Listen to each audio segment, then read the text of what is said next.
Bonjour à tous, bonjour à nos internautes qui nous regardent sur Internet. J'espère que vous allez bien et que ce matin, on va pouvoir louer notre Seigneur.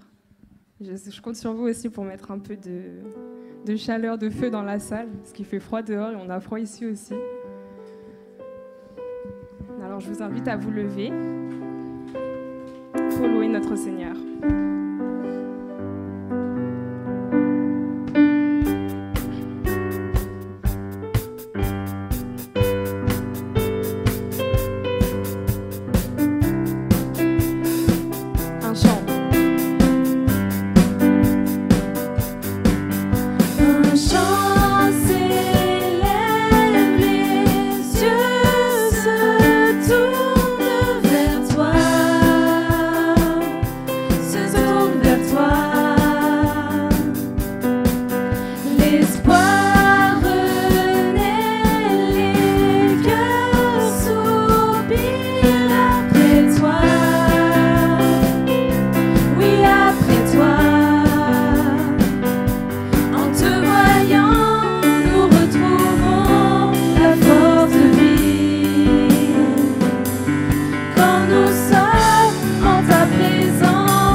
À toi la gloire.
merveilleux.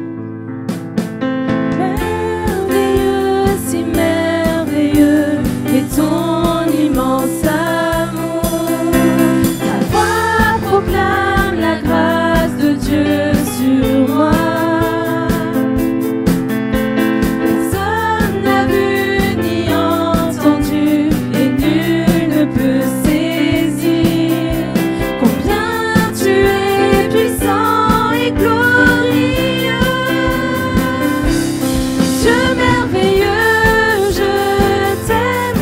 Dieu merveilleux, je t'adore. Dieu merveilleux, mon cœur te chante. Dieu merveilleux, je t'aime. Dieu merveilleux, je t'adore. Dieu merveilleux, mon cœur te chante. Rayonnante, si rayonnante, ta gloire remplit les cieux. Tu montres à tous la grandeur de tes œuvres, la beauté de ta majesté pousse mon cœur à chanter. Combien tu es splendide et merveilleux. Dieu merveilleux, je t'aime. Dieu merveilleux, je t'adore. Dieu merveilleux, mon cœur te chante. Dieu merveilleux, je t'aime. Dieu merveilleux, je t'adore. Dieu merveilleux, mon cœur te chante. Tu m'as révélé à nouveau tes merveilles. Tu m'as saisi par ton amour. Car rien sur la terre n'est merveilleux comme toi. Tu m'as révélé à nouveau tes merveilles. Tu m'as saisi par ton amour. Car rien sur la terre n'est merveilleux comme toi. Dieu merveilleux, je t'aime. Dieu merveilleux, je t'adore. Dieu merveilleux, mon cœur te chante. Dieu merveilleux, je t'aime. Dieu merveilleux, je t'adore. Dieu merveilleux, mon cœur te chante. Tu m'as révélé à nouveau tes merveilles. Tu m'as saisi par ton amour. Car rien sur la terre n'est merveilleux comme toi. Tu m'as révélé à nouveau tes merveilles. Tu m'as saisi par ton amour. Car rien sur la terre n'est merveilleux comme toi. Dieu merveilleux, je t'aime. Dieu merveilleux, je t'adore. Dieu merveilleux, mon cœur te chante. Dieu merveilleux, je t'aime. Dieu merveilleux, je t'adore. Dieu merveilleux, mon cœur te chante.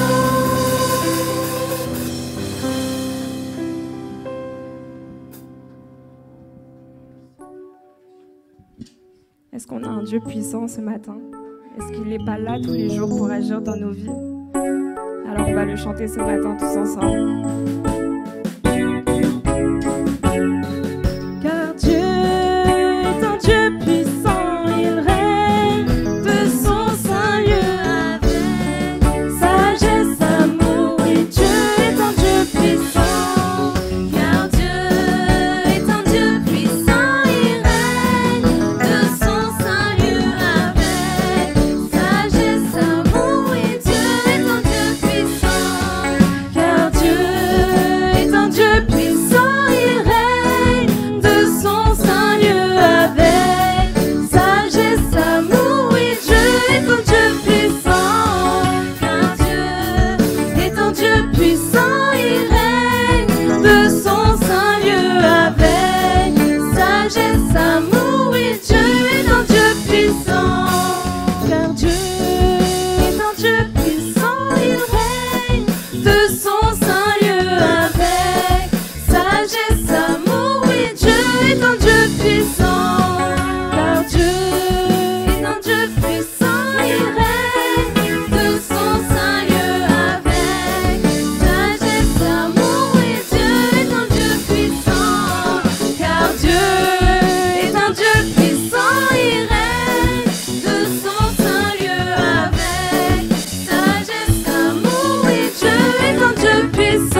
Créateur des étoiles,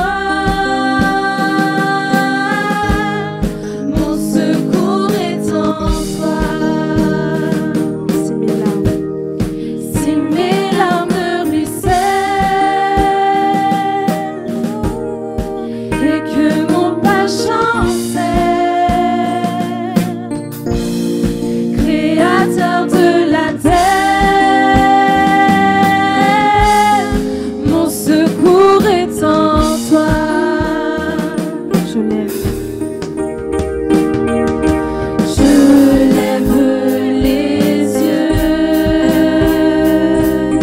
vers les hauts sommets. Toi seul est mon Dieu. Je proclamerai. Toi seul est ma force. Toi seul me restaure. Mon secours est en toi.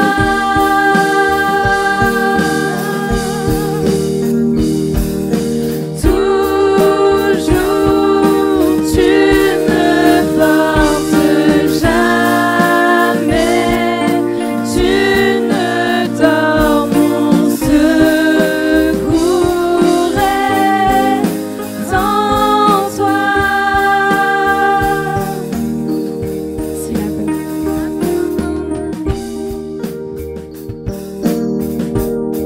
Et mon âme chavire, Créateur de la vie, mon secours est en toi. Si la peur. Si la peur m'envahit et mon âme chavire, Créateur de la vie, mon secours est en toi. Je lève. Je lève les yeux vers les hauts sommets. Toi seul est mon Dieu. Je proclamerai.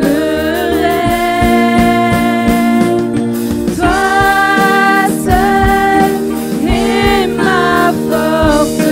Toi seul me restaure. Mon secours est en toi.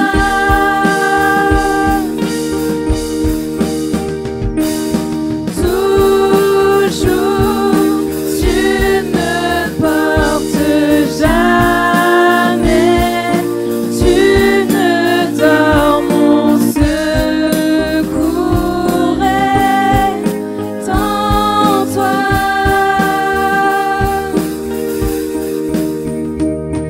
Ta victoire, mon espoir, ton chemin, mon destin, ton salut, mon refuge, tout est en toi. Ta victoire, mon espoir, ton chemin, mon destin, ton salut, mon refuge, tout est en toi. Ta victoire, mon espoir, ton chemin, mon destin, ton salut, mon refuge, tout est en toi. Ta victoire, mon espoir, ton chemin, mon destin, ton salut, mon refuge, tout est en toi.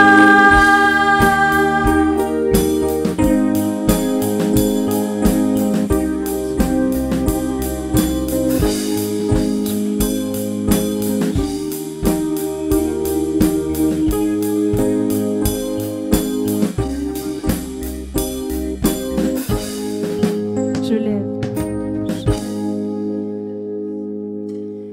Je lève les yeux vers les hauts sommets.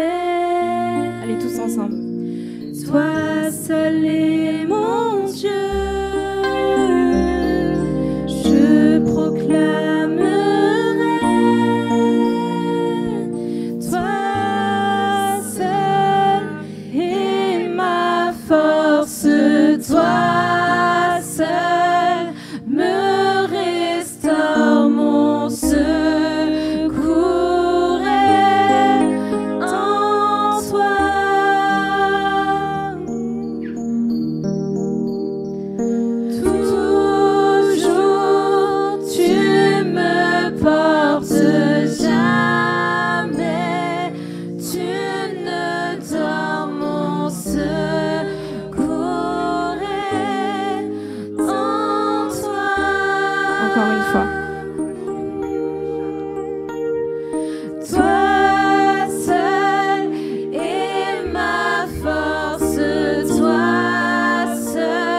toujours, tu me portes jamais, tu ne dors, mon secours est en toi. Ta victoire, mon espoir, ton chemin, mon destin, ton salut, mon refuge, tout est à toi. Ta victoire, mon espoir, ton chemin, mon destin, ton salut, mon refuge, tout est en toi. Ta victoire, mon espoir, ton chemin, mon destin, ton salut, mon refuge, tout est en toi. Ta victoire, mon espoir, ton chemin, mon destin, ton salut, mon refuge, tout est en toi.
Un, deux.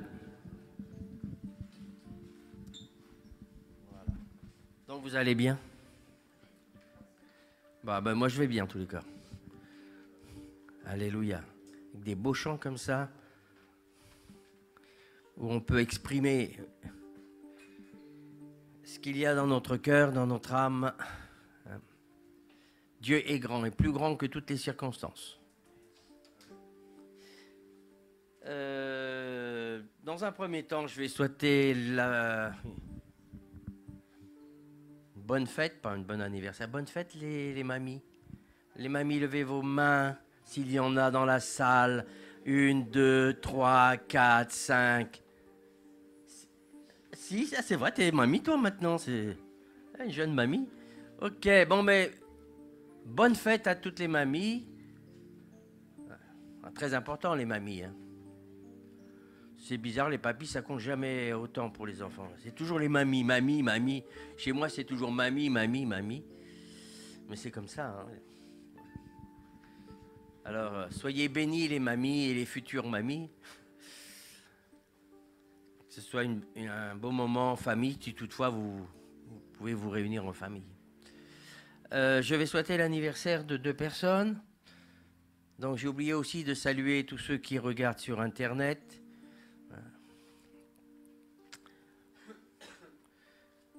Aujourd'hui, c'est l'anniversaire, donc ça sera le 2e culte huguenot. Ah, Kimberley, elle est là? Kimberley. Lève-toi, Kimberley. Ouais, alors, Kimberley, Nitusgo. Waouh, 16 ans. Allez, on y va? On souhaite son anniversaire? Elle est là-bas dans le fond, là. La belle jeune fille, là-bas, elle est cachée dans le fond. Joyeux anniversaire, Kimberley. Joyeux anniversaire, Kimberley. Joyeux anniversaire, Kimberley. Joyeux anniversaire. Et que Dieu te bénisse. Et que Dieu te bénisse. Et que Dieu te bénisse, Kimberley. et que Dieu te bénisse. Bon anniversaire. Voilà.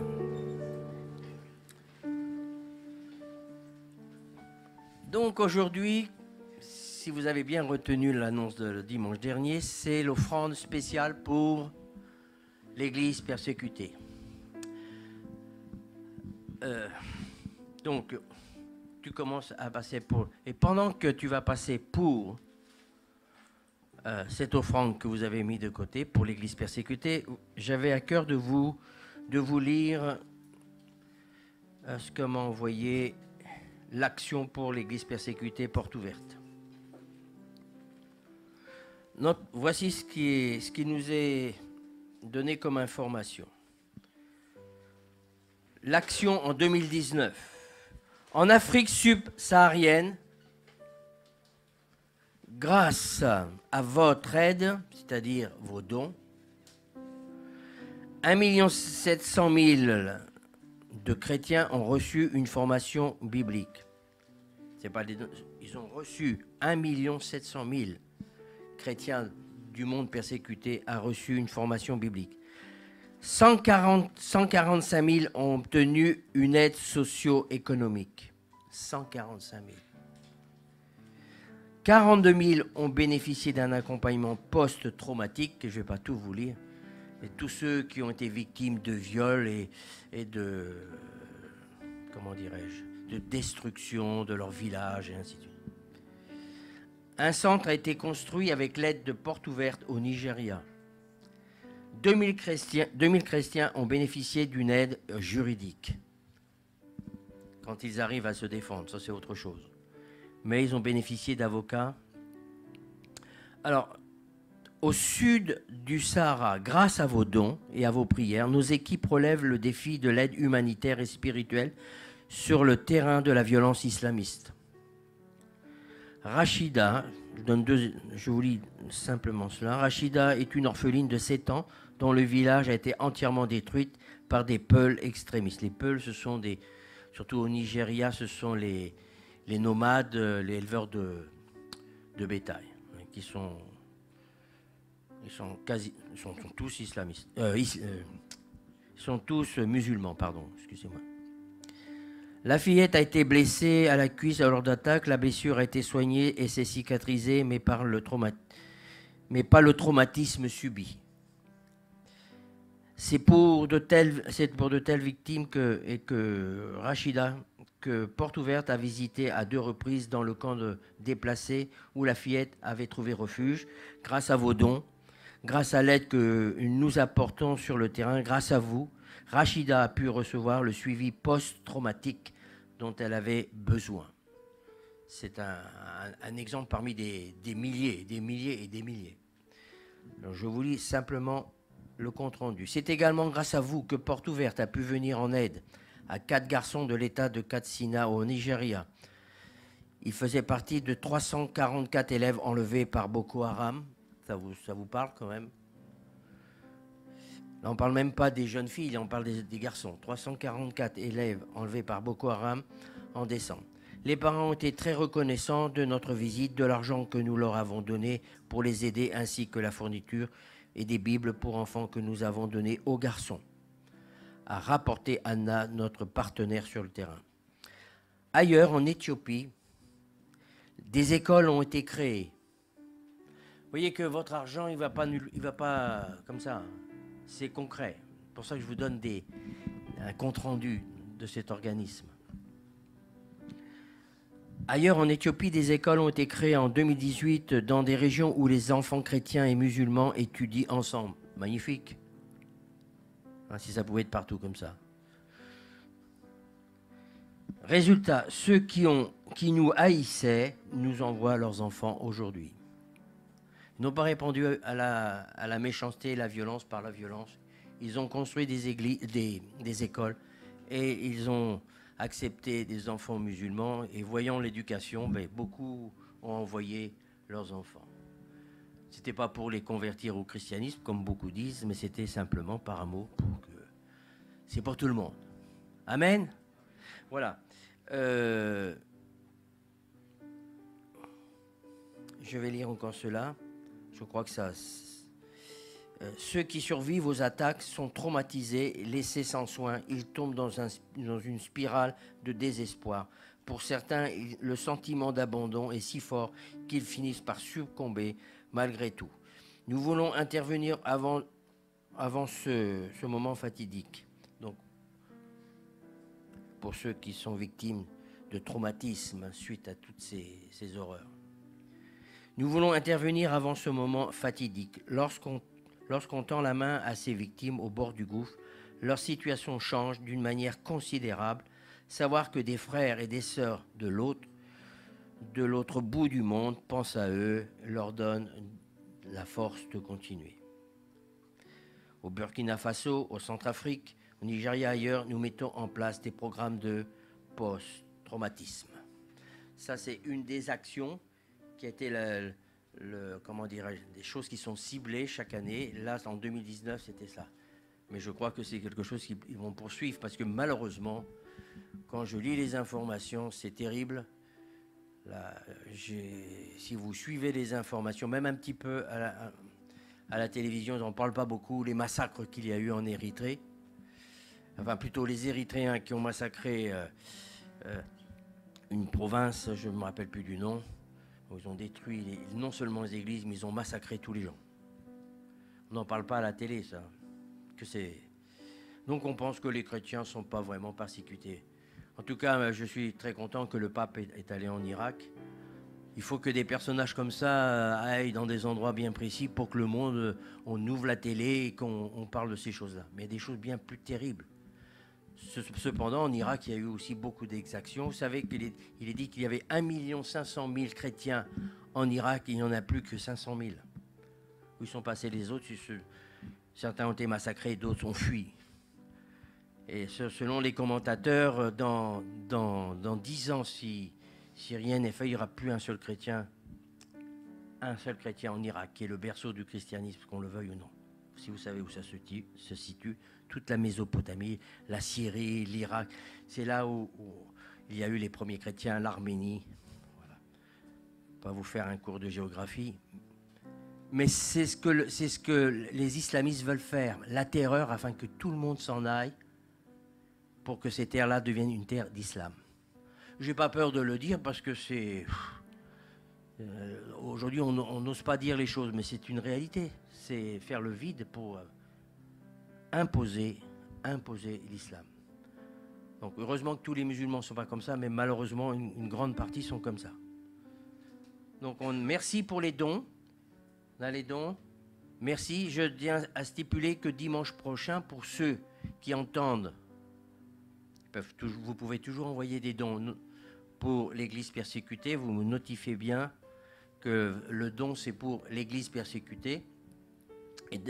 Et pour ceux qui n'ont peut-être pas pu donner aujourd'hui, on va attendre jusqu'à dimanche prochain. Et après, on va faire la grande collecte et on va envoyer à porte ouverte. Seigneur, vraiment, merci pour ces offrandes, pour toute cette générosité, Seigneur, que tu mets dans nos cœurs. Je prie dans le nom de Jésus, Seigneur, que tu sois béni, que tous les persécutés maintenant puissent avoir toutes ces aides alimentaires, ces soins médicaux et pour les écoles, dans le nom de Jésus. Merci de toucher aussi les familles qui ne te connaissent pas encore à travers cette persécution, à travers ces soins et ces aides.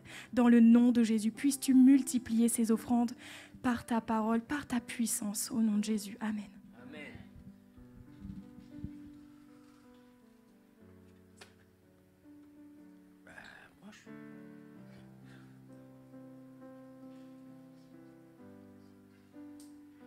Amen. Bien. Ils font 1001 choses. Vous savez, des fois, il suffit d'un peu d'argent pour démarrer un petit commerce ou un petit quelque chose. Et ça va nourrir non seulement une personne, mais toute une famille et des fois tout un village. Si vous pouviez quantifier ce que vous donnez va pouvoir produire, vous seriez généreux. En tous les cas, merci pour votre générosité. Il n'y a que Dieu qui le sait. Moi, je ne suis pas là pour compter ni faire des comptes. Mais il faut toujours donner avec cœur. Comprenez que ces gens-là n'ont rien. Et quand ils savent qu'ils sont aidés par des gens qui sont à des milliers de kilomètres, des chrétiens qui pensent à eux, ça réchauffe le cœur. Amen. Et rien de pire que de se sentir abandonné de tous. C'est vrai qu'ils ont Dieu. Mais il faut pas sélectionner les passages de la Bible. La Bible nous dit de nous aimer les uns les autres. C'est pas le tout de faire des grands discours, des grandes phrases. Eh bien, il nous faut vraiment concrétiser notre amour pour les frères. Et ceux qui ne sont même pas nos frères. Parce que vous avez vu que des petits musulmans vont pouvoir bénéficier aussi de l'enseignement. La semaine prochaine, dimanche prochain, on est toujours dans donner. Eh bien, dimanche prochain, pour ceux qui le peuvent, il y a 15 jours, nous avons été dans un campement de Rome, hein, pas très loin d'ici. Nous avons apporté une voiture complète. Merci pour tous vos dons.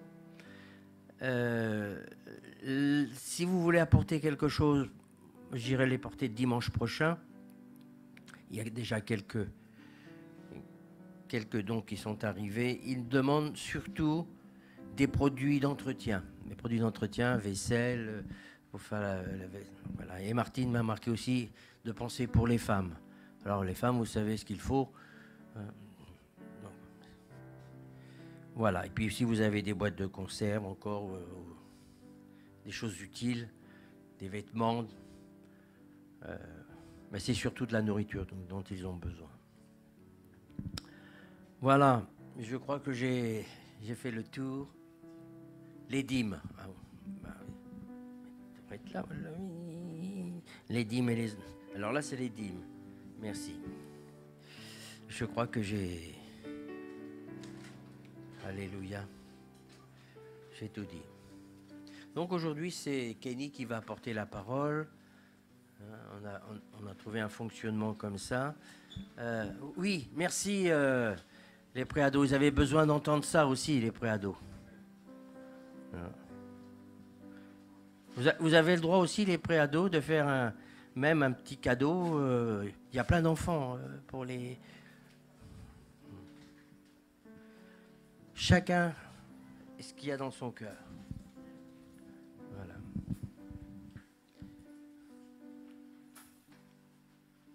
Mets-toi en place, parce qu'on a déjà pris beaucoup de temps. Voilà. Oui, Père Céleste, on te rend grâce, Seigneur, pour ton bienfait. Merci, Seigneur, pour toutes les dîmes et les offrandes. Merci, Seigneur, pour ta présence. Et merci, Seigneur, pour toutes les personnes qui sont en train d'écouter ta parole. Interviens et tends ta main, Seigneur, qui peut avoir la paix et le courage. Et merci, Seigneur, pour les merveilleux jours à venir. Au nom puissant de Jésus de Nazareth. Amen. Amen. Merci pour le don de vos cœurs, pour l'œuvre de Dieu. J'ai oublié une information. L'information, c'est que Donald est sorti de la Pitié-Salpêtrière. Il est à... Merci. Il est à Évêquemont. Il est à Évêquemont, il va bien. Voilà. On n'a pas trop le droit d'aller le visiter. Une visite par semaine, c'est pas beaucoup. Donc, en tous les cas, vous pouvez lui téléphoner. OK? Ça, c'est aucun problème. T'en as pas besoin. Non. Voilà. Je vais plus le mettre là. Vous voyez où je le mets? Comme ça, vous ferez attention.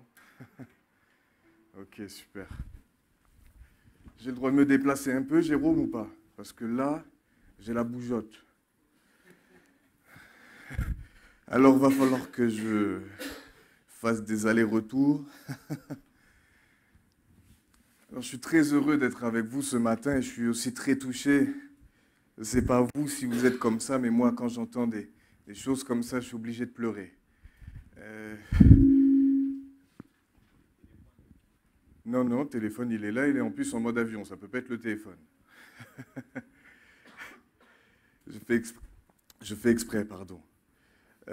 Donc c'est très très touchant et j'ai même regardé sur le site très courtement sur le site de la Porte Ouverte où vous voyez, selon les dons que vous donnez, eh ben, ça apporte quelque chose. À partir de 25 €, quand vous donnez 25 €, c'est pour les enfants. C'est les enfants qui vont bénéficier de quelque chose. À partir de 50 €, c'est encore autre chose. À partir de 90, et puis ça monte. Parce que tout ça, c'est un coût, hein, de faire des formations post-traumatiques et d'envoyer des missionnaires pour aller, qui eux-mêmes se mettent en danger, parce que là où ils vont, c'est pas la France. Hein. Enfin, moi j'aimerais partager ce matin avec vous sur un thème, et j'ai appelé ce message « La circoncision du cœur ». Alors, quand ça m'est venu, c'est parce que le Seigneur m'a parlé, puis j'ai vu un cœur, j'ai vu deux types de cœurs. J'ai vu un cœur incirconcis, c'est-à-dire un cœur qui était fermé à la parole de Dieu, qui était fermé à Dieu, qui ne voulait pas. Mais j'ai vu un cœur circoncis. Et le cœur circoncis, je ne sais même pas si c'est toi qui avais donné une fois cette image-là, Yves. J'ai eu un doute quand ça m'est venu, comme ça c'est revenu. Et j'ai vu un cœur, et cette fois-ci, il était circoncis, et j'ai compris que c'était un cœur qui était ouvert. Ouvert à qui? Pas au péché, mais ouvert à Christ et à sa parole. Et quand ça m'est revenu, je me suis dit, c'est bon, je sais maintenant sur quoi je vais parler. On va faire quelque chose. Parce que je vois que je le mets plus bas. Voilà, ce sera mieux. Donc aujourd'hui, je vais remettre tout dans le contexte. J'aime beaucoup faire ça. Vous me connaissez depuis le temps. J'aime beaucoup parler de l'Ancien et de faire le rapport avec le Nouveau Testament. Parce que ça va ensemble. La Bible nous dit que ce qui se passait dans l'Ancien, c'était simplement l'ombre des choses à venir pour nous aujourd'hui, dans la Nouvelle Alliance. Alors ça va commencer avec Abraham. Parce que lorsque la circoncision de la chair a été instaurée, c'était au travers d'Abraham. Alors on va parler un peu de lui.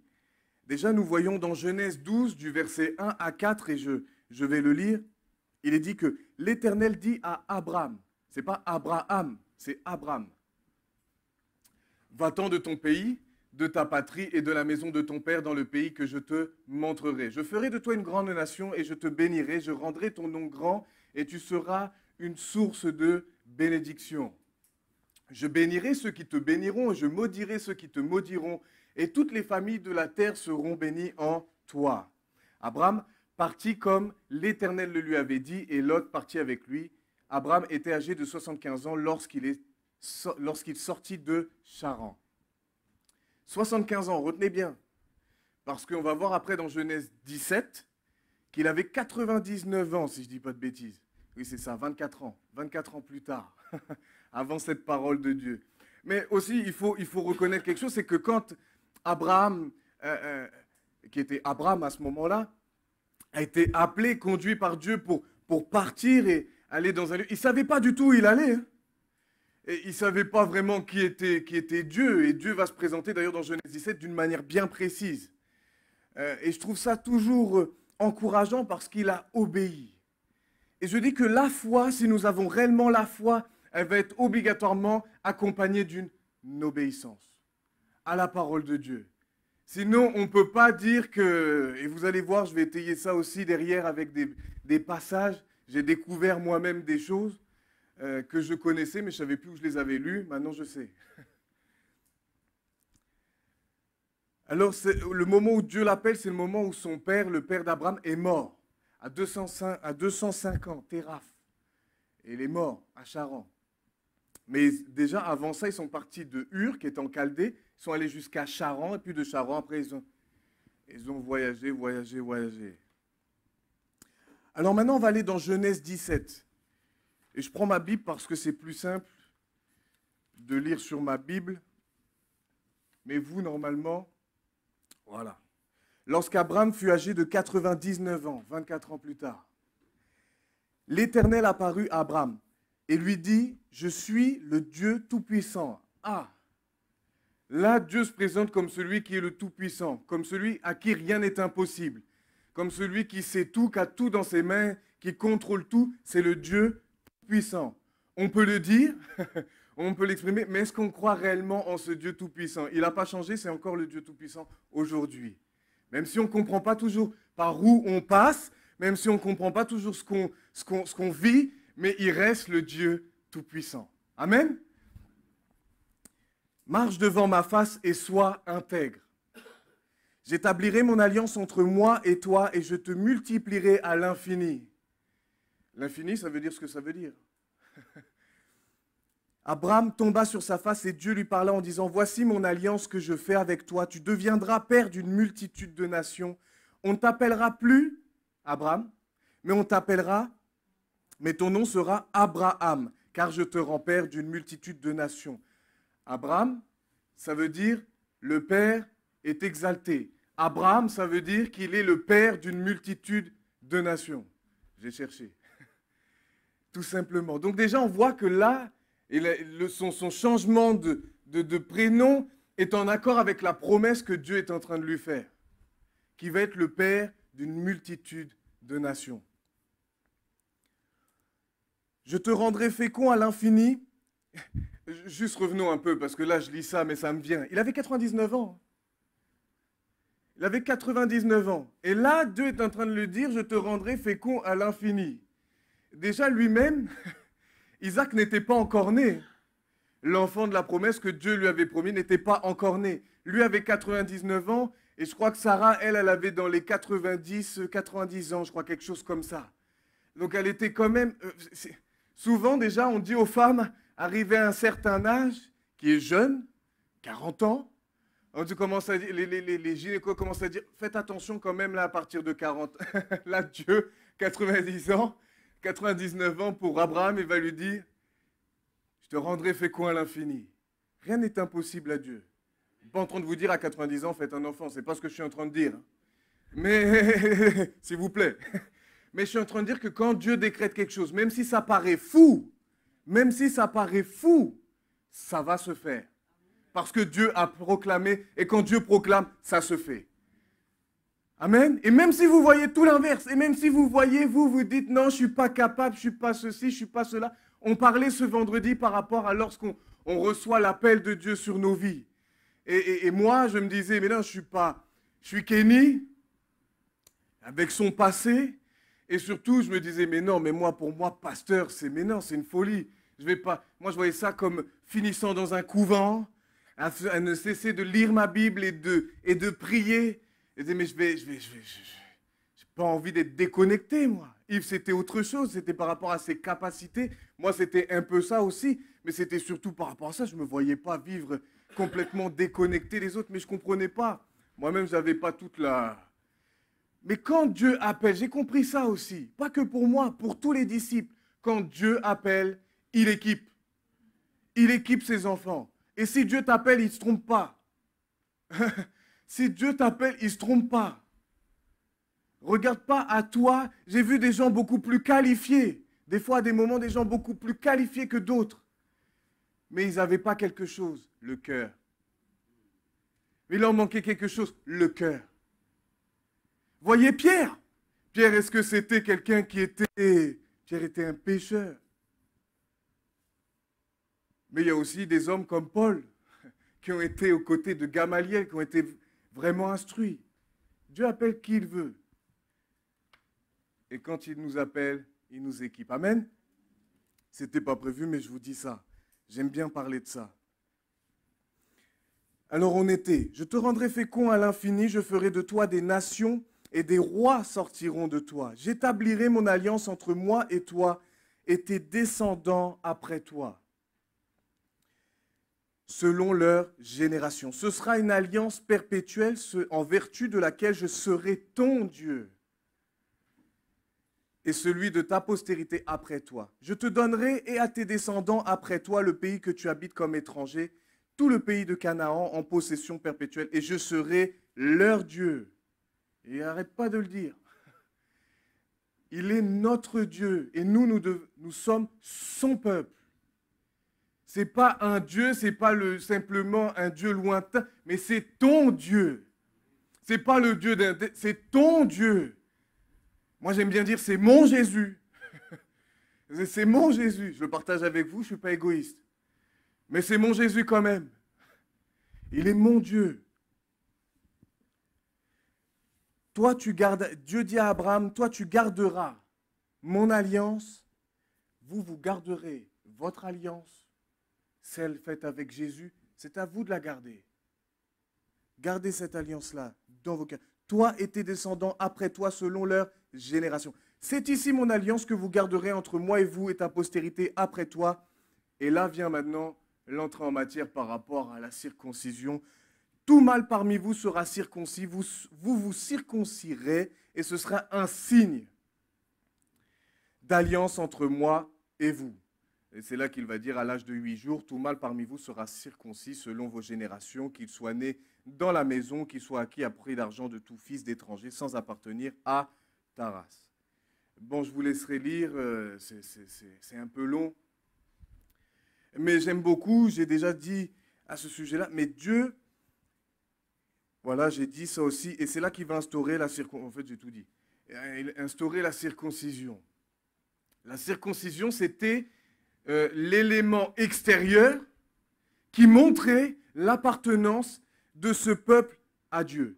Et qui faisait que ce peuple était à Dieu, et que eux, c'était leur Dieu. C'était vraiment ce signe qu'ils se séparent des autres peuples. Ils ne font pas comme les autres peuples. Et à chaque fois que Dieu va donner des lois, des prescriptions, c'est toujours en sorte de ne pas ressembler à tous ceux qui avaient différentes divinités. C'est toujours pour se mettre à part, pour être séparé du péché.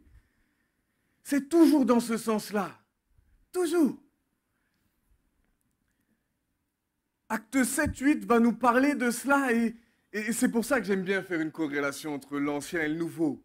Parce que si quand on lit bien, quand on étudie bien, on voit que l'ancien ne contredit pas le nouveau. Au contraire. Au contraire. Mais à travers ce qui s'est passé dans l'Ancien Testament, la loi, toutes ces choses, et que vous voyez ce qui s'est passé avec Jésus, vous vous dites, et c'est pour ça que Paul dira ça d'ailleurs, l'apôtre dirait que maintenant c'est beaucoup plus excellent par Jésus. L'alliance en Jésus est beaucoup plus excellente que celle par la loi. Parce que déjà quand il est venu, Jésus, par son sang qui a coulé à la croix, il n'a pas couvert le péché, il l'a ôté. C'est-à-dire cette nature pécheresse, la nature adamique, tout ça, il est venu à la croix, il l'a cloué, afin que quiconque croit ait la vie éternelle. C'est-à-dire qu'il reçoit le Saint-Esprit, il reçoit Jésus en lui, et ton esprit, car nous sommes corps, âme et esprit, ton esprit qui était brisé, qui était séparé à cause du péché, maintenant est régénéré. C'est-à-dire que tu es devenu enfant de Dieu. Le Saint-Esprit t'a scellé pour le jour de la rédemption. Ça, c'est un verset aussi, je crois que c'est dans l'Épître aux Romains. Si je ne dis pas de bêtises, ou hébreu, je ne sais pas trop, en tout cas c'est dans la Bible. C'est une chose que je peux vous dire avec certitude. Donc, lorsque nous nous sommes donnés, ce qui montre que nous sommes enfants de Dieu, c'est que nous avons été scellés par le Saint-Esprit. Vous savez qu'à l'époque, quand vous aviez quelqu'un qui était dans un comté, qui avait une certaine responsabilité, une certaine autorité, sur les enveloppes, quand il les envoyait, il y avait un sceau dessus. Et ce sceau-là montrait que ce n'était pas celui d'Australie, ce n'était pas celui de New York, mais que c'était bien celui de Versailles, le roi de Versailles. Et c'était ça, parce que le sceau était bien spécifique et représentait une famille, un endroit bien spécifique. Amen. Je sais que je suis énergique, là je suis en train de me dire que mais je ne veux pas que je vous stimule un peu. Et donc, c'est-à-dire que nous, quand nous recevons le Saint-Esprit, cela montre, le diable voit, les démons voient que tu appartiens à Jésus. Amen. Quand le sang de Jésus, toi tu ne le vois pas, mais quand tu proclames le sang de Jésus sur toi, les démons, le diable le voient. Les anges aussi le voient. Dieu, Jésus, le voit. C'est pour ça que j'aimerais vraiment vous parler de ça. On ne peut pas vivre dans la duplicité. Parce que tu peux toujours dire que tu appartiens à Jésus, mais les paroles, c'est une chose, le vivre en est une autre. Tu peux toujours professer ce que tu veux. La preuve, la Bible nous dira, mais ceux qui diront Seigneur, Seigneur, mais j'ai guéri les malades, mais j'ai chassé les démons, que dira Jésus? Jésus lui dira, je ne vous connais pas. Pourquoi? Parce que vous avez commis l'iniquité. Voilà pourquoi je dis que la foi est indissociable de l'obéissance.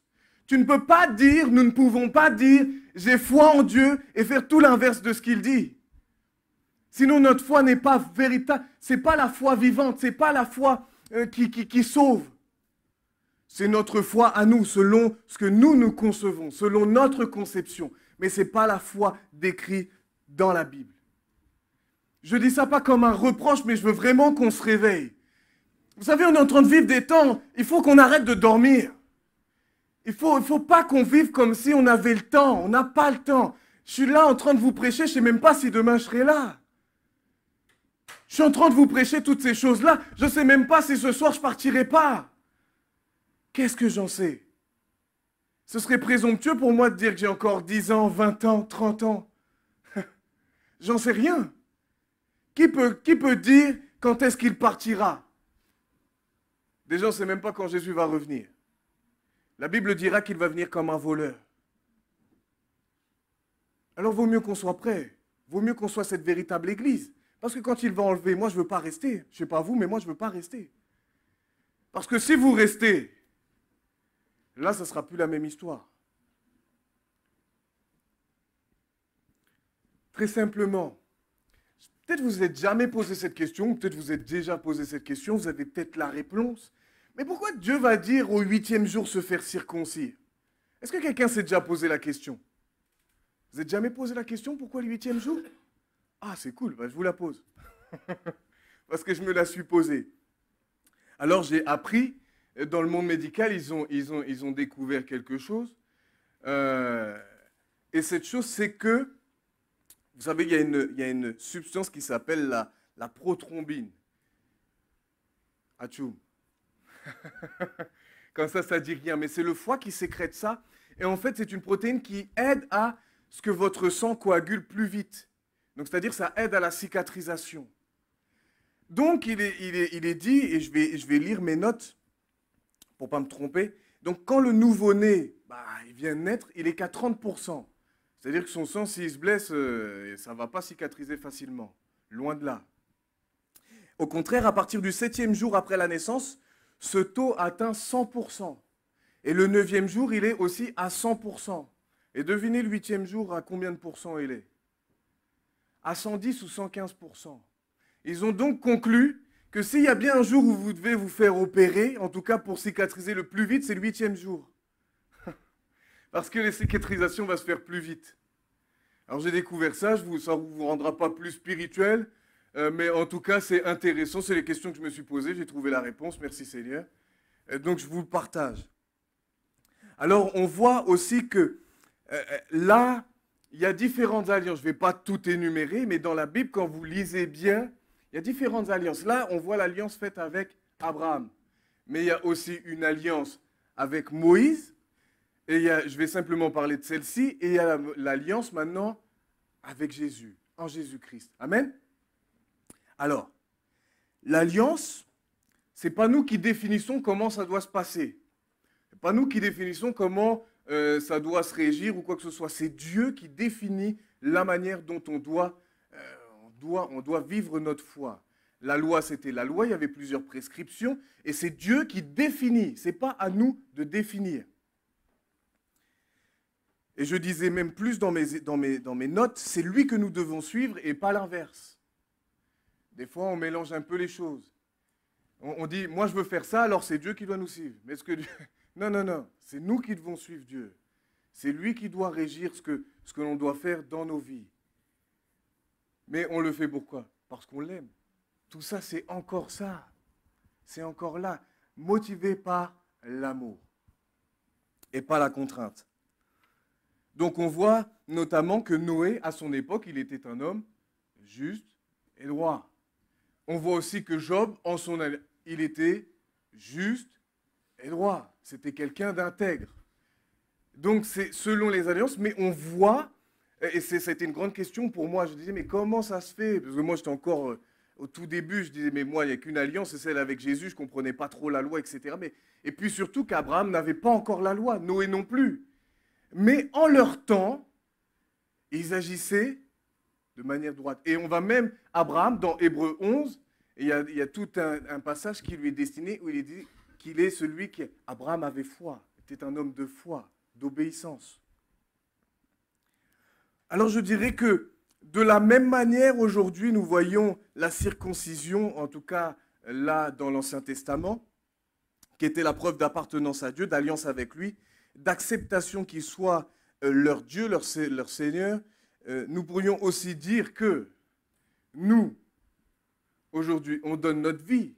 Mais quel est le signe extérieur qui montre que un signe qui est obligé? C'est comme je disais, ça j'ai cette alliance-là, je suis marié à ma femme, Laura Lupo, je ne vous dirai pas les deux autres prénoms qu'elle a, le 22 mai 2017, comme ça quand elle va écouter, elle sera contente, elle va voir que j'ai retenu la date, mais j'ai mon anti-sèche et marqué là-dessus. C'est-à-dire qu'il s'est passé, dans mon cœur, je l'ai aimée, mais ça m'a poussé à me marier avec elle, ok? Donc, c'est-à-dire que quand on aime Jésus, obligatoirement, on est poussé à aller jusqu'au baptême. C'est le signe extérieur qui montre ce qui s'est passé à l'intérieur. Mais dès qu'on a dit oui, on a été scellé par le Saint-Esprit. On a reçu le Saint-Esprit. On a été régénéré, comme je vous le disais tout à l'heure. Et d'ailleurs, on voit que cette circoncision a été gardée. Je vous laisserai lire, l'affiche pas. C'est dans Lévitique 12, 1 à 3. Vous verrez que Dieu a continué, même sous la loi, de garder ce signe-là de la circoncision.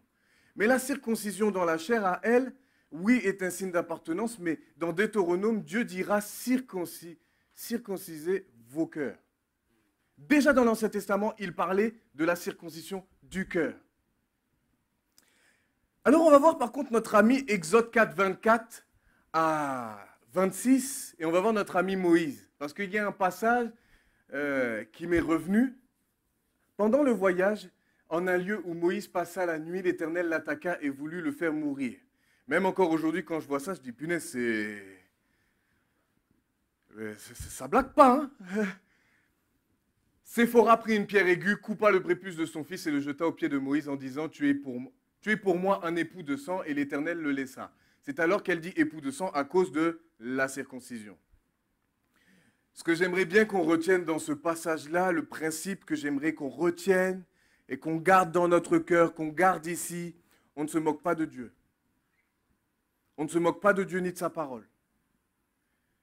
J'aimerais vraiment vous interpeller sur ça, parce que souvent on dit, oui mais le nouveau Dieu, il est... Non, Dieu est 3 fois saint, il est saint. La Bible dira que ce qu'il était hier, ce qu'il est aujourd'hui, il le sera aussi éternellement. Il est le même, il ne bouge pas.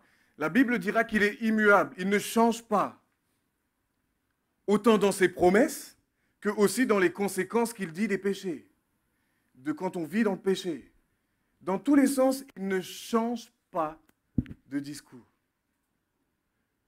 Dans son cœur, c'est toujours la même chose. Déjà à l'époque, il voulait que son peuple se repente.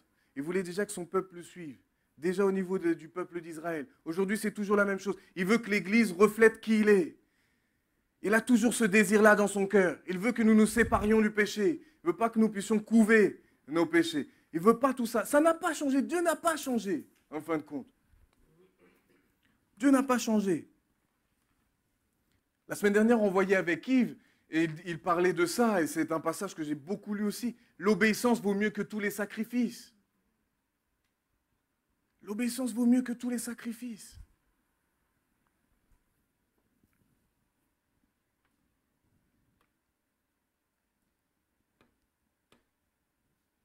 Respecter, garder ses commandements est une réelle preuve d'amour, une preuve d'attachement envers Dieu, Christ et le Saint-Esprit. La Bible dira, celui qui m'aime, c'est celui qui obéit à mes commandements. Dieu voit, et pour ça, juste en dessous, c'est ce que je mets. Vous voulez une intimité avec Dieu? Vous voulez une intimité avec le Saint-Esprit? Vous voulez être proche de lui? Vous voulez vraiment qu'il vous être de plus en plus proche de lui, recevoir des choses, être... Tout ça, ça se fait en étant séparé du péché. Si vous êtes là à couver des choses, vous préférez votre péché plutôt que de régler ça, eh bien, je peux vous dire, la chose que vous ferez, c'est d'attrister le Saint-Esprit. Mais il voit aussi celui qui tombe, mais qui tout de suite, dès qu'il voit qu'il est en mauvaise position, il rectifie le tir. Il demande pardon. Et dès lors qu'il demande pardon, 1 Jean 1,9, tout le monde le connaît par cœur, celui-là. Si nous confessons nos péchés, il est fidèle et juste pour nous les pardonner, pour nous purifier de toute iniquité. Amen.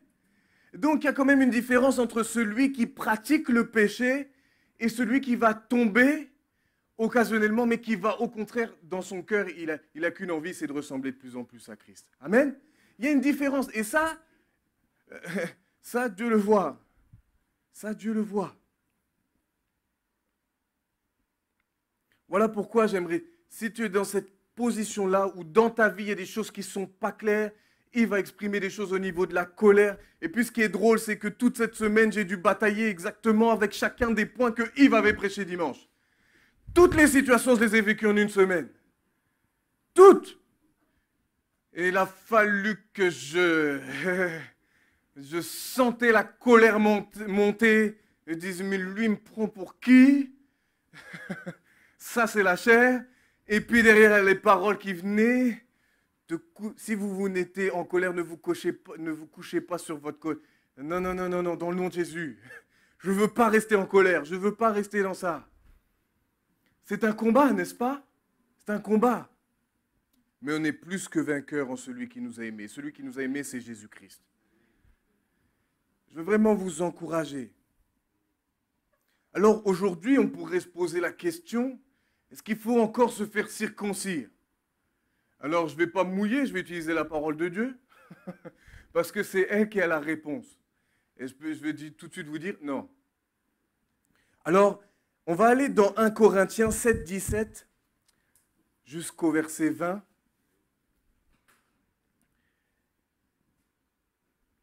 Alors 1 Corinthiens 7, pour ceux qui connaissent, moi j'ai énormément lu 1 Corinthiens 7. Au début, ça parle du mariage, de tout ça.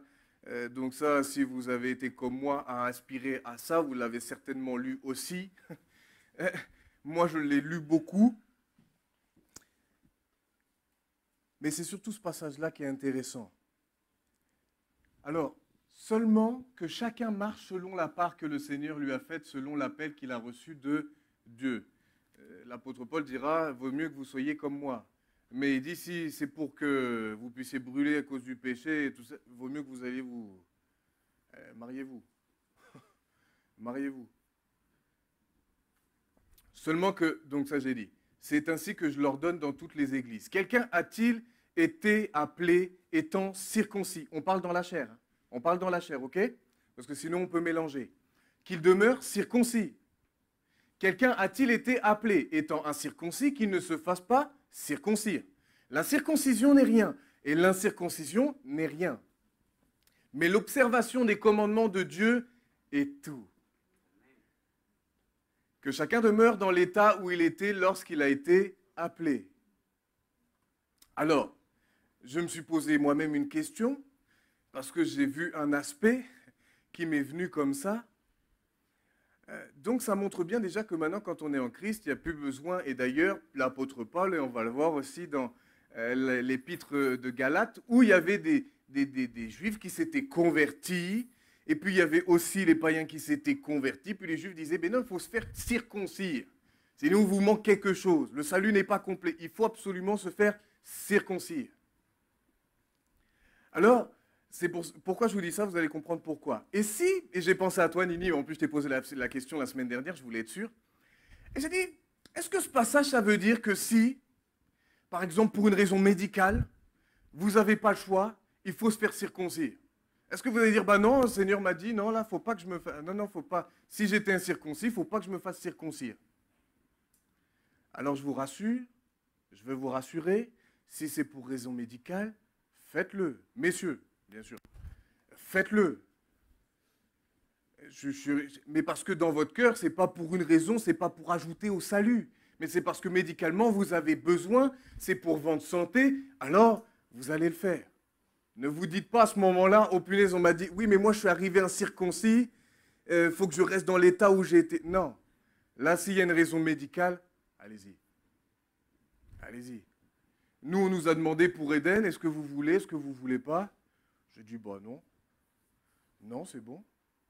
Et chacun peut faire, si vous dites oui, ça ne change rien. Tant que, dans votre cœur, ce n'est pas pour vous dire, ah bah oui, oui, ça va le... C'est ça qui va lui donner le salut, c'est ça qui va... Non, non, non, non, non, non, non.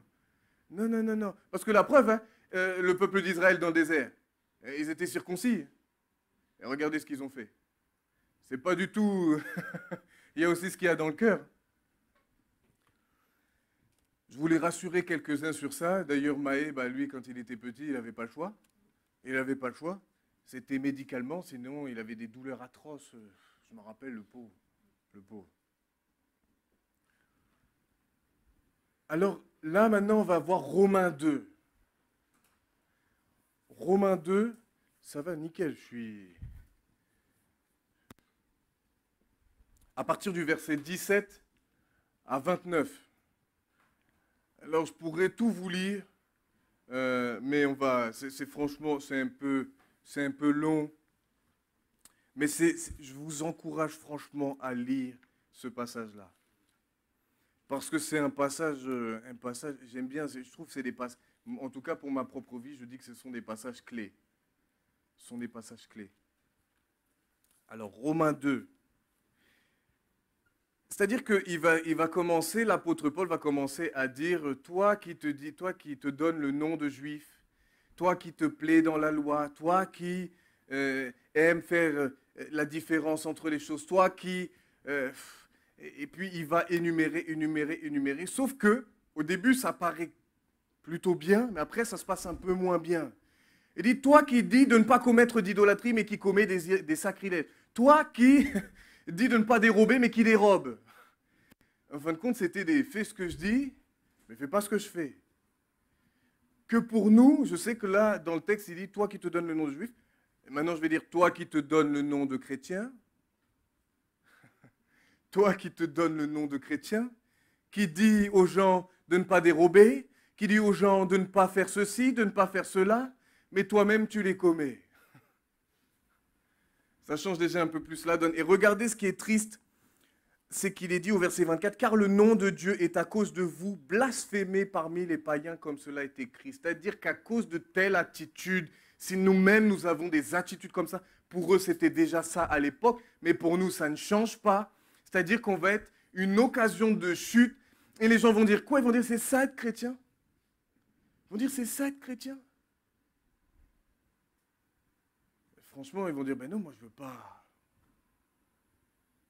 Vous savez, mon parcours personnel, dans la recherche de Dieu, je voulais me convertir à l'islam. Je voulais me convertir à l'islam. Et vous savez, il y a deux choses qui m'ont arrêté. Et déjà, franchement, quand il fallait apprendre par cœur des prières, je dis quoi, déjà, je n'arrive même pas à apprendre mes cours, vous allez me faire apprendre des prières. Je vous dis comment je raisonnais à cette époque-là, mais ce n'est pas la seule chose. C'est quand je voyais ceux qui me parlaient du Coran, mais quand je voyais comment ils vivaient, je dis, c'est ça là? Je dis, c'est ça Dieu? Je préfère vivre sans Dieu alors. Mais non, mais il faut être sensé. Moi, je pensais comme ça. Et les gens, si on dit des choses, on fait tout l'inverse. Mais franchement, ils vont dire pareil, c'est ça être chrétien? C'est ça croire en Dieu? Voilà pourquoi nous devons attacher, non pas parce que les gens nous regardent, mais parce que nous aimons Dieu. Si nous aimons Dieu, automatiquement, ça va découler. On va faire les choses. Ne faites pas parce qu'on vous regarde, parce que sinon la motivation n'est pas bonne. Mais notre attitude est regardée. Nous sommes regardés de la manière dont nous allons parler, dont nous allons nous comporter. Des fois, selon les cas, comment ils vont regarder. Moi, je sais qu'il y a des collègues, 2, 3, 4 semaines plus tard, ils m'ont dit, mais Kenny, je t'ai vu là. J'ai regardé comment tu allais agir dans ce moment-là. Et moi, je ne m'en rendais pas compte. Je ne m'en rendais pas compte. Juste pour vous donner cet exemple que vraiment on est regardé, il y a même un collègue qui a parlé de lui, de moi à sa femme. Et il a dit quelque chose par rapport à une situation. Il a dit, ça m'a fait rire, il m'a dit, même Kenny, il m'a dit, et pourtant Kenny c'est le plus gentil. Il a dit, même Kenny avec cette personne-là, il a perdu patience. Alors dites-vous que vous êtes regardé. Je ne suis pas en train de dire ça pour me... Non, je suis en train de dire ça pour vous dire que ça parle. Que vous l'entendiez ou que vous ne l'entendiez pas, ça regarde. Que vous le voyez ou pas, il regarde. Il nous regarde vivre. Et le pire, c'est qu'ils en parlent. Devant vous, ils vont vous taquiner. Devant vous, ils vont se moquer de vous. Mais derrière vous, vous ne savez pas ce qui se passe. Vous ne savez pas ce qui se passe dans le cœur des personnes. Vous ne savez pas ce qui se passe dans la tête des personnes.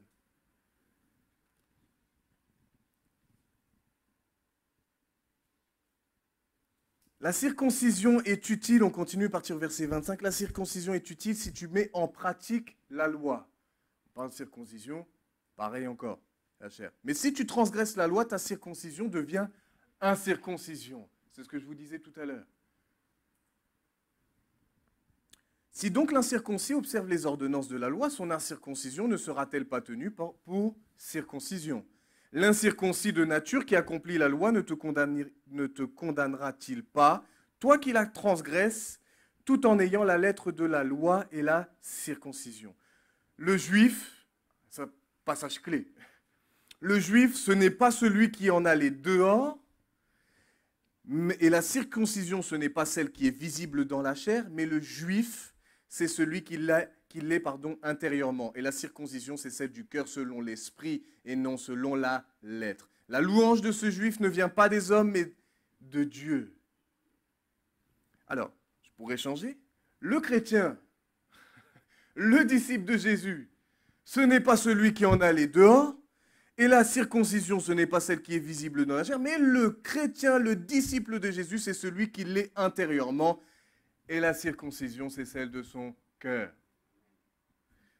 Selon l'esprit et non selon la lettre, la louange de ce juif, de ce chrétien, de ce disciple de Jésus ne vient pas des hommes, mais de Dieu. Qui peut dire amen à ça? C'est-à-dire que si nous sommes véritablement circoncis du cœur, si vraiment nous avons donné notre vie à Jésus, ça va se voir. Ça ne va pas simplement s'arrêter à la façade, mais c'est quelque chose de beaucoup plus profond. C'est quelque chose qui s'est passé à l'intérieur. Et même si c'est difficile, parce qu'on veut plaire à Dieu, on va lui obéir. Même si ça ne nous met pas toujours en valeur, même si notre chair, elle voudrait faire tout l'inverse, eh ben on va décider, on va se positionner et on va agir en fonction de ce que Dieu nous dit. Amen. Vraiment, quand je dis ça, j'aime parler de ces choses-là parce que ça nous montre que, vous savez que j'avais un lien qui m'enchaînait beaucoup et c'est Yves qui, sans le faire exprès, a délié ce lien juste avec la parole et quand je l'entendais prêcher, je dis mais qu'est-ce qu'il prêche super bien. Quand je le voyais évangéliser, je dis mais punaise, il évangélise bien. Et quand je vois, mais qu'est-ce qu'il prie bien. Mais pas qu'avec lui, avec plusieurs. Et du coup, mais moi je me disais, mais si je prie pas assez bien, si je prêche pas assez bien, je suis un mauvais chrétien. En fin de compte, dans ma vision des choses, tout s'arrêtait à quelque chose au niveau de l'apparence.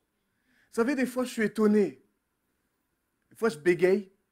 Des fois je suis très fatigué, mais je donne la parole. Et des fois j'ai Hicham, je ne veux pas te mettre mal à l'aise, mais j'ai déjà vu Hicham. Vous entendez parler Hicham, et il a fait beaucoup de progrès. Mais au tout début, il y a des choses, des fois, on ne comprenait pas très bien ce qu'il disait. Et pourtant, ça ne l'empêchait pas d'aller dans les rues, de prêcher l'évangile, et vous savez quoi, les gens étaient touchés. Il ne faut pas s'arrêter à tout ce qui est... Moi, je fais beaucoup, ça me fait rire, je pense à ce que tu me disais. Et je le fais tout le temps. Bu, bu. Je ne parle pas en langue, hein. Je parle pas en langue. Mais voilà, bah, je le fais pas exprès en plus. Le pire, c'est que je le fais pas exprès. Et Laura, elle me le dit tout le temps. Elle dit, mais chérie, arrête de faire ça. Je dis, mais je le fais pas exprès. Je le fais pas exprès. Mais c'est bien, ça me rend humble. Ça me rend humble. Parce que je me dis, c'est pas la façade, mais c'est ce que je vais sortir. La puissance vient de ce qui sort de ma bouche. Et ce qui sort de ma bouche vient de la parole de Dieu. Et pour tout à chacun, ne vous dites plus, je ne suis pas assez ceci, je ne suis pas assez cela, je suis pas... Tu as donné ton cœur, tu as vraiment un cœur qui est circoncis. Vas-y. Vas-y. Compare pas aux autres. Faites pas comme ce que j'ai fait souvent. Me comparer aux autres. Ne vous comparez pas aux autres. Si, à une seule personne. À Jésus. Comme ça, vous voyez votre barème, vous voyez le sien. Progressez. Ne vous dites pas en mode, je suis trop nul, je suis trop... Non, progressez. Allez dans le bon sens. Progressez. Vous allez aller de gloire en gloire, de progrès en progrès. La circoncision, c'est un symbole de consécration. C'est un symbole de consécration. C'est-à-dire que celui qui est circoncis, c'est celui qui est mis à part pour Dieu.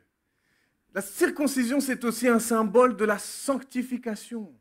C'est-à-dire qu'aujourd'hui, peut-être tu es dans l'état dans lequel mais tu vas aller de progrès en progrès.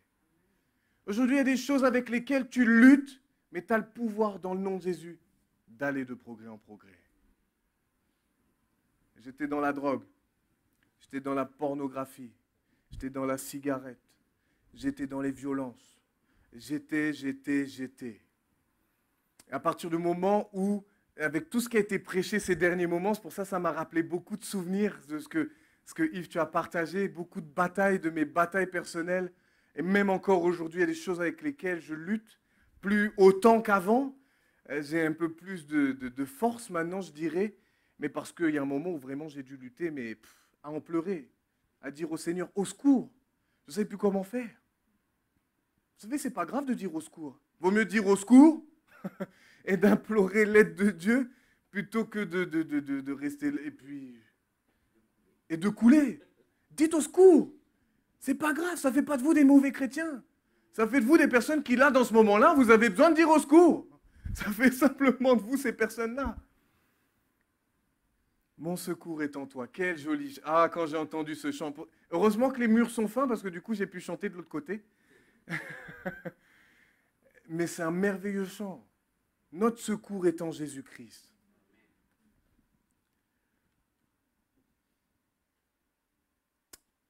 Alors là, on va lire à partir de 2 Pierre 1, 4.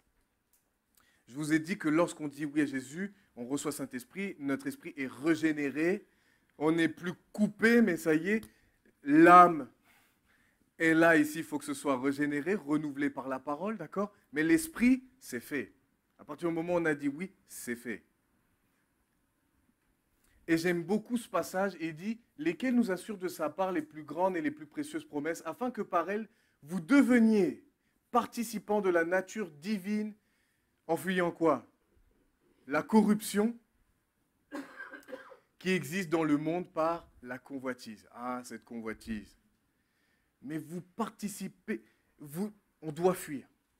Vous savez, des fois, il ne faut pas faire trop ceux qui sont... Quand il y a des situations... surtout, je pense à Joseph. Je dis que c'est un bon exemple sur ça. Quand il était avec la femme de Potiphar, qu'elle faisait des appels de phare, sans faire de jeu de mots, hein, ce n'était pas prévu. Et bien, lui, ce qu'il a fait, c'est qu'à un moment, il a vu qu'au lieu de se dire « Mais non, je suis assez fort, je vais résister », non, il est parti. Il ne faut pas jouer on est des hommes de foi, mais il faut qu'on soit sage aussi. Il y a des moments où il faut savoir... il ne faut pas être présomptueux. Il ne faut pas être présomptueux. Un gros défaut que j'ai eu pendant très longtemps, la présomption. Croyez que j'étais même plus fort que Satan.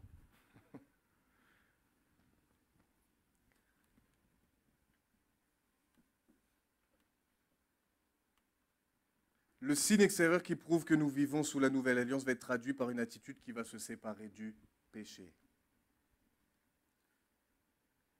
Alors Galates 5 à partir du verset 2 à 6, et puis après, il reste 2 passages assez courts. Voici moi, Paul, je vous dis que si vous vous faites circoncire, Christ ne vous servira de rien, et je proteste encore une fois à tout homme qui se fait circoncire qu'il est tenu de pratiquer la loi tout entière. Bien sûr, là, c'est dans le contexte où eux, et c'était pour accomplir, il manquait quelque chose au salut, donc il fallait se faire circoncire. Ils obligeaient, ils voulaient obliger plutôt, imposer. Vous êtes séparés de Christ, vous tous qui cherchez quoi? La justification dans la loi. Nous ne sommes pas justifiés par la loi, mais nous sommes justifiés par Jésus-Christ, par son sang qui a coulé. Et à chaque fois que nous venons devant lui, que nous avons péché, nous demandons pardon, nous nous détournons, son sang vient nous purifier. Si nous sommes appelés justes, c'est pour une seule chose, non pas parce que tu es la meilleure, non pas parce que tu es le meilleur, mais parce que c'est Jésus qui a décidé de mourir à la croix, son sang a coulé, et c'est lui qui te purifie. C'est lui qui lave tous tes péchés. Et c'est ça qui te justifie. Amen? Mais ça ne veut pas dire par là qu'on ne va pas respecter ce que la Bible dit. Ne faisons pas de cette liberté une occasion pour faire n'importe quoi de nos vies. Vous êtes déchus de la grâce. Pour nous, c'est de la foi que nous attendons par l'Esprit l'espérance de la justice, car en Jésus-Christ, ni la circoncision, ni l'incirconcision n'a de valeur, mais la foi qui est agissante par la charité, par l'amour. La Bible nous dira aussi, il y a un passage où il est dit, montre-moi tes œuvres sans la foi, moi je te montrerai la foi avec mes œuvres. Si tu as une foi vivante, si tu as une foi véritable, automatiquement, tu ne peux pas rester insensible. Quand tu vois certaines choses, tu ne peux pas être insensible. Quand tu vois quelqu'un qui est dans la dépression, qui est dans tout ça, qui ne connaît pas, tu ne peux pas être insensible. Ça va te pousser en action. C'est comme là, tu sais que là-haut, il n'y a pas de monde, tu sais qu'il y a des difficultés. Normalement, on ne devrait pas être insensible. Ça fait partie, c'est tout le package. Tout un package. Je dis que celui qui fait le ménage est en train de manifester de l'amour pour tout à chacun d'entre nous. Il prend de son temps pour faire le ménage. Il honore Dieu, mais il honore aussi tous ceux qui vont entrer dans ce lieu. Ceux qui sont là-haut, ils se sacrifient, mais pour le bien de nos enfants. Ils les instruisent. Ils leur donnent la parole de Dieu, ce qui va leur servir quand ils vont grandir. Là, ce qu'on a fait, l'offrande, c'est pour honorer Dieu, mais aussi parce qu'on aime notre prochain. On aime Dieu de tout notre cœur, de toute notre force, de toute notre âme, de toutes nos pensées. Mais la Bible dira aussi, tu aimeras ton prochain comme toi-même. Ce qui leur arrive, c'est comme si c'était nous à qui ça arrivait. La foi qui sauve est une foi vivante dans un sauveur vivant, une foi si vitale qu'elle ne peut s'abstenir de s'exprimer à travers des œuvres motivées par l'amour. En revanche, une foi qui n'aime pas Christ, qui ne lui obéit pas, qui ne se préoccupe pas de l'œuvre du royaume de Dieu et qui ne résiste pas activement au péché et au monde, ne peut être qualifiée d'une foi qui sauve. Ah oui, peut-être ça ne fait pas plaisir quand je dis ces choses-là, mais je suis obligé de prêcher ça. On ne peut pas prêcher autre chose que ce que la Bible nous dit. Et c'est pour notre bien. Si vous savez que vous êtes un peu, eh bien revenez. Détournez-vous. Remontez avec Jésus. Colossiens 2, à partir du verset, je vais le prendre dans ma Bible, j'ai mis 6, mais on va dire à partir du verset 9, s'il te plaît, Justin, merci. Super, merci Justin, super. Car en lui habite corporellement toute la plénitude de la divinité, en Jésus. Vous avez tout pleinement en lui, qui est le chef de toute domination et de toute autorité. Et c'est en lui que vous avez été circoncis, d'une circoncision que la main n'a pas faite, mais de la circoncision de Christ qui consiste dans le dépouillement du corps de la chair. Ayant été ensevelis avec lui par le baptême, vous êtes aussi ressuscités en lui et avec lui par la foi en la puissance de Dieu qui l'a ressuscité des morts. Le baptême dans les eaux, semblable à sa mort, mais quand nous sortons des eaux, nous sommes en nouveauté de vie. C'est le symbole de ce qui se passe. Jésus, lui, a dû passer par la croix, mais ça ne s'est pas arrêté à la croix, il a été ressuscité des morts. Et Dieu l'a souverainement élevé au-dessus de tout nom, au-dessus de toute autorité, de toute principauté, toutes tes convoitises, au-dessus de toutes tes convoitises. Tu peux tout arrêter. Si tu crois, si tu as vraiment foi en ce que la Bible dit, tu peux tout arrêter. C'est difficile, oui, mais pas impossible. C'est pas impossible. Si tu commences déjà à dire bah, c'est impossible, ah bah, c'est sûr tu vas récolter des fruits de ce que tu es en train de dire.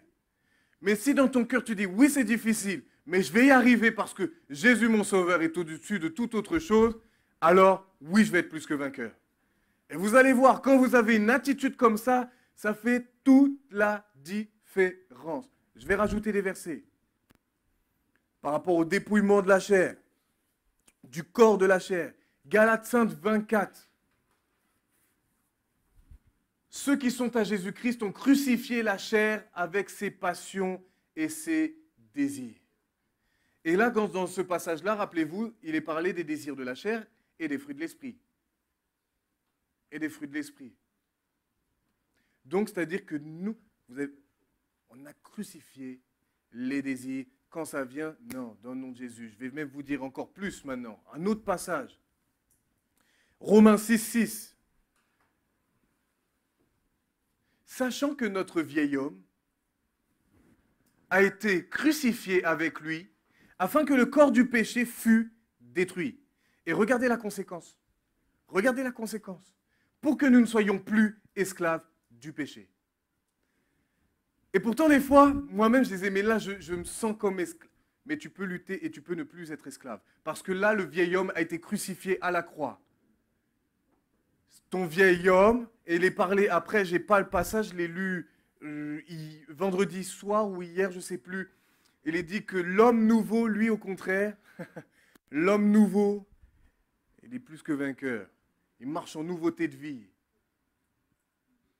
Alors, même s'il y a des choses qui vous tiennent, vous allez dire non, non, non, non, non, non, non, non.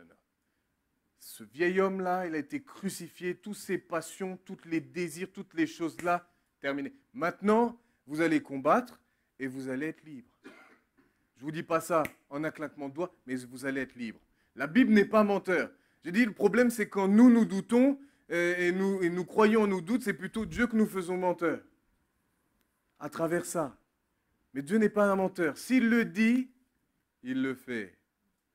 Alors maintenant, c'est à nous de saisir ces vérités. Amen. Vraiment, c'est vraiment pour vous encourager. Je veux vraiment vous encourager. Ce n'est pas au contraire pour vous condamner. Mais je veux vraiment vous encourager à marcher dans la victoire. À plus croire à toutes ces ruses que le diable a. À dire, mais non, ça c'est trop compliqué, tu n'y arriveras jamais.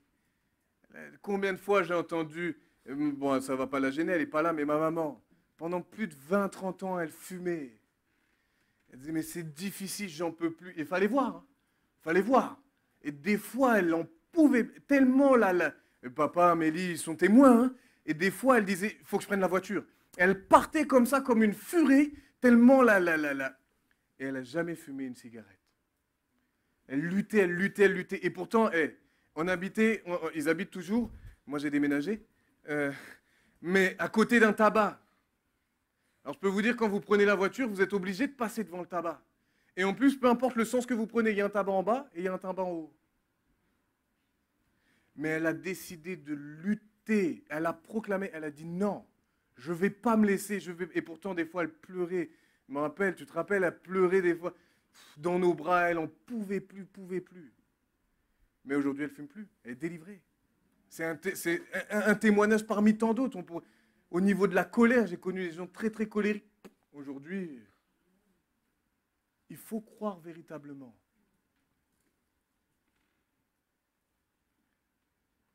Et celui qu'on a vu tout à l'heure, c'était dans 1 Corinthiens 7, 19, c'est l'observation des commandements de Dieu et tout. Observez, plongez vos regards dans la parole. Plongez vos regards dans la parole. Méditez selon ce que vous... Plongez vos regards. C'est ça qui va vous tenir. Parce que le Saint-Esprit qui est là, vous lisez les paroles.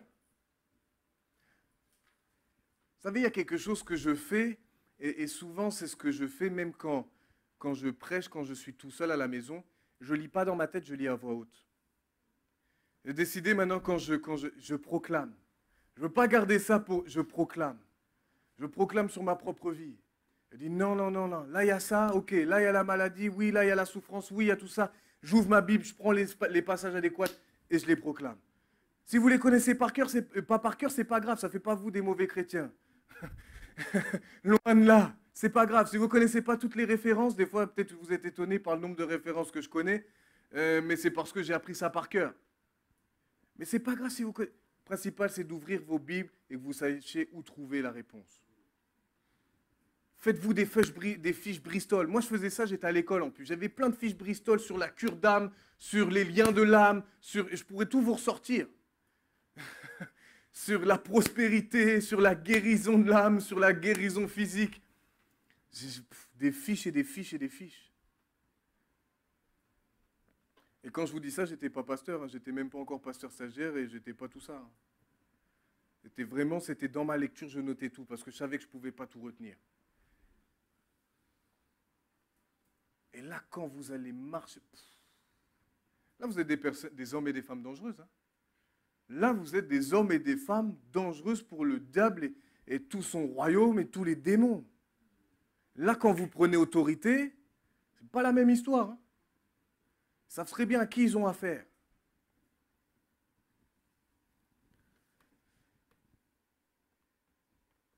Encore une fois, je dirais, et souvent ça me revient, ça, mais là, avec force, La Bible dit, le Seigneur Jésus nous aura dit qu'il veut des adorateurs en esprit et en vérité.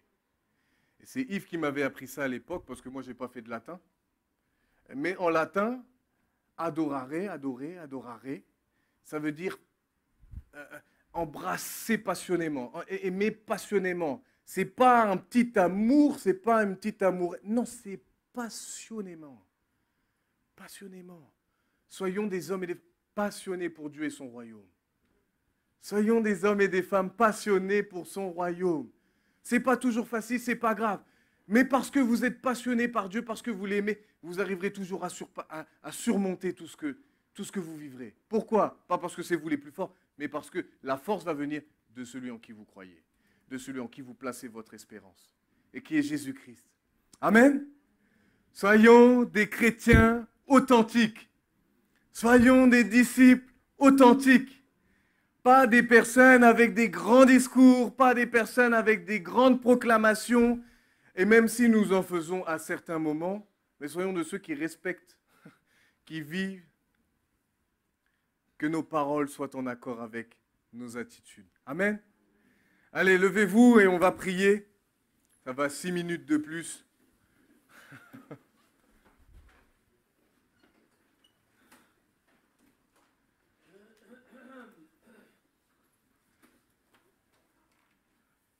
Vraiment, quand je vous regarde, vous savez, autant avant, je voulais que le Seigneur fasse tout au travers de moi, mais c'est là que je voyais que j'étais orgueilleux.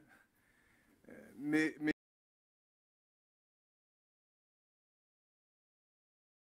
quand je veux utiliser.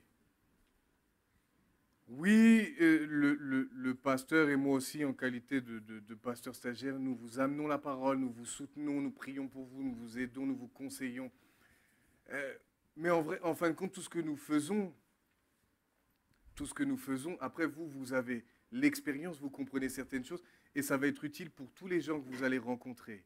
Parce que ceux avec qui vous avez contact, moi, je n'ai pas contact avec eux. Et ceux avec qui moi j'ai contact, vous n'avez pas contact avec eux. Nous devons vraiment faire la différence. Que ce ne soit pas simplement un message pour un message. Que ce ne soit pas simplement des messages pour des messages.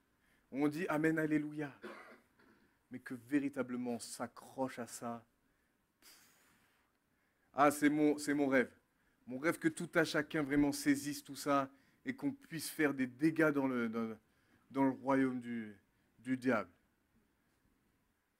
Puisse dépeupler, ramener le plus possible de personnes à Christ.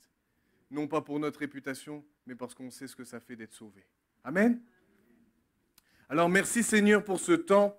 Et merci tout d'abord parce que encore une fois nous avons pu nous rencontrer, nous rassembler malgré ce qui se passe au niveau du Covid, mais nous voyons ta main. Malgré toutes ces choses-là, nous voyons ta main et nous voulons te bénir. Seigneur, je te prie maintenant pour tout à chacun de mes frères et sœurs que, à travers ce message, que vraiment ils puissent être poussés toujours plus d'aller en progrès parce qu'ils t'aiment. Et je crois que si ils sont ici présents et qu'ils passent ce temps à écouter ta parole, à te louer, c'est parce qu'ils t'aiment. Tu vois les difficultés, tu vois les tentations, tu vois les épreuves de tout à chacun.